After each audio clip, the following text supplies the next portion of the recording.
Welcome to the sixth section of this course in which we will build an OCR app using machine learning. OCR stands for Optical Character Recognition. So what does that mean? It means that if a program or a device is capable of performing OCR, then they can convert images of printed or handwritten text into a machine encoded text. There are tons of areas where this has been applied, like converting an image of a printed document to a digital editable format, and also translating the text in an image to another language maybe. In this section, we are going to do something similar. We will perform OCR for handwritten numbers like in the image shown below. So let's get started with our first video, Optical Character Recognition. What, why, and how. The MNIST or the MNIST dataset is a collection of thousands of images of handwritten digits. This has been collected from multiple people so that the classifier classifying those digits can be very robust. Classification is a major component of machine learning. It involves analyzing an input feature set and classifying it to one of many predefined categories. In this case, our classifier would take an image of a digit as an input and would be expected to classify it into one of the 10 categories. 10 because there are 10 digits. And the algorithm which we will use to do that is the k nearest neighbors algorithm.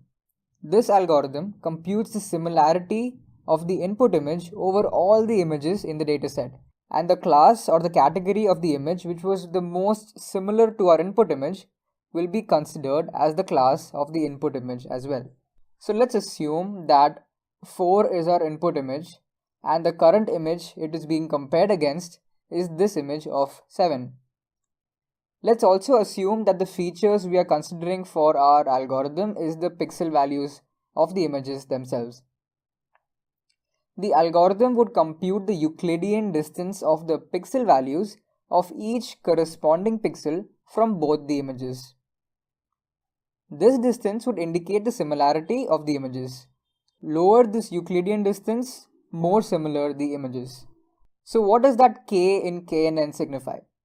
Well, suppose that k is 5. Then the top 5 candidates with the lowest Euclidean distance, or in other words, the most similar, will be taken, and the majority class of these 5 will be taken as the class for our input image as well. But considering the direct pixel values does not tend to perform really well and is too large a feature space, as each image from our dataset contains 400 pixels.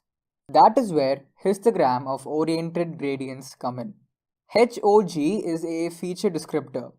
It is a representation of the image which only considers the useful information and throws away the rest. In other words, it converts our image into a smaller set of numbers which more accurately describe the shape of our image for classification. And how does it do that? Well, it first divides the image into smaller cells, like say 5x5 cells or 10x10 cells. Then for each pixel in each cell, it computes the horizontal slope or gradient and the vertical slope as well. All the gradients in each cell are then aggregated to produce one gradient per cell. These aggregated gradients are then normalized and then put into a histogram. This proves to be a very good feature for classification of digits, and we will hence use it in our machine learning algorithm as well.